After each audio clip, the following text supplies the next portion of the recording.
Yes, boxing fans, a superstar in waiting as Diego Pacheco returns to the ring against Shawn McCalman. This is the prediction and preview video. Let's talk about it. Matchroom are back in Vegas, looking to polish their diamond before they set him loose on the top 10 in the 168 division. Diego Pacheco, the future pay-per-view star, has all the attributes to one day get on the pound-for-pound list. And heralded Shawn McCalman will be looking to snatch the limelight away from the young American. Let's introduce the future. Diego Pacheco, the 23-year-old Californian kid with Mexican heritage, enters the ring on the back of 20 wins and 17 by way of KO. Standing at 6'4", Pacheco is tall for the weight. He's a good-looking kid, so he has the world at his feet. So far, Matchroom's matchmaking with Pacheco has been very good. The first 10 to 15 fights were a little bit soft, but 2022 and 23 we saw a step up in class. But this is a backward step. Hopefully a small one before Pacheco is let loose at the end of the year. After blitzing through the majority of his early opponents, Pacheco has stepped up nicely. The destruction of Enrique Collazo on the undercard of Canelo Golovkin 3, Pacheco then brutally disposed of the experienced Ricardo Luna and then got to headline his first show in the UK against Jack Cullen. Cullen, a tough British operator, was swatted aside with ease. Last time out, he fought the ultimate super middleweight gatekeeper. Caceres has been in with them all, Billy Joe Saunders, Nursultanov and Berlanga. And Caceres probably taught Pacheco more in those 9 rounds than he had in his entire career up until that point. In this fight, Pacheco came up early, looking to control the fight with his jab, and then following up with a big right hand. Whenever Caceres tried to close the distance, Pacheco would land hurtful blows. 4th round, a clash of heads, brought a cut to the cheek of Pacheco, but no panic. Pacheco kept a consistent pace throughout, and with Caceres tiring, Pacheco buzzed him and then finally got rid of him with a big uppercut that saw the rugged Argentinian fail to beat the count in round 9. In his most tricky assignment, Pacheco was able to keep composed, cool under pressure. He was very good at distance control and used experience beyond his years to break down Caceres. At 23, he's starting to gain his man strength. At 6'4", he does look to keep fights long and use his jab. It makes sense to use the height. He's only going to get stronger. Working with Jose Benavidez Sr., who knows how to handle a big man in the 168 division, I think we will continue to see a high output from this young man. At his size, he will eventually go up to light heavyweight, but right now he finds himself as the WBO number 2. The number 1 contender is Munguia, who already has his Canelo shot booked in May, meaning that after that, Pacheco will be the number 1 contender.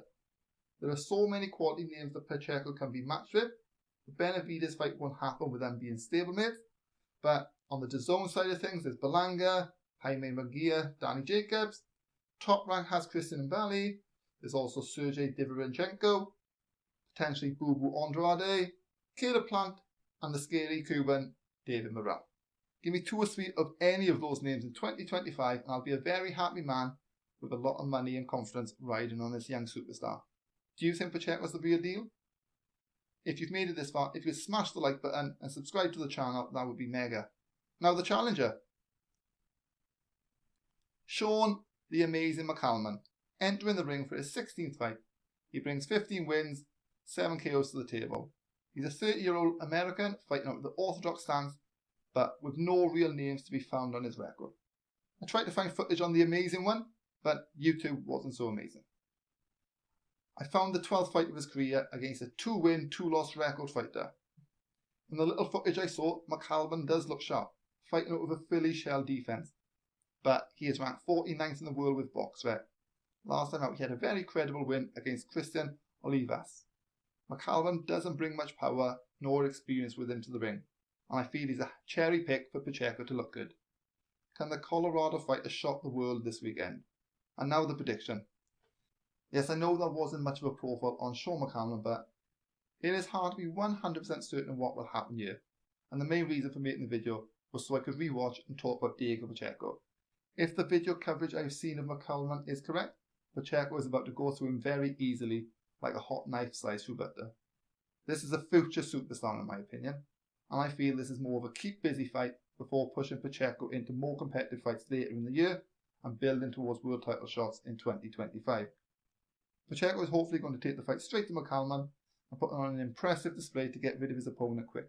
That is what I expect, a quick, efficient and concise finish to this one. If I can matchmake the rest of 2024 for Pacheco, I'd like to see him fight Paddy McCrory next and see how he does a job on him so we get that comparison with Edgar Berlanga, which is a big fight that can happen down the line. And then end the year with Sergey Derevyanchenko. What a war that could be. The prediction, Diego Pacheco knockout inside 4 rounds. It'd be great to hear what you think of Pacheco. Let me know in the comments below. I did also think of doing a main event video for Richardson Hittington, but he stunk out the place last time in a very one-sided fight against Jose Zepeda. He has all the ability in the world, but needs to remember this is an entertainment business. His opponent, Gustavo Daniel Lemos, he ended the career of fellow Welshman Lee Selby, and he was well past his prime at that stage. A hard-hitting Argentinian with 19 KOs from 29 starts. It's likely Hitchens will be too quick, too slick for Lemos, who's having his 3rd fight in 3 years. Against a mover like Hitchens, activity is critical. The prediction for this, Hitchens on points.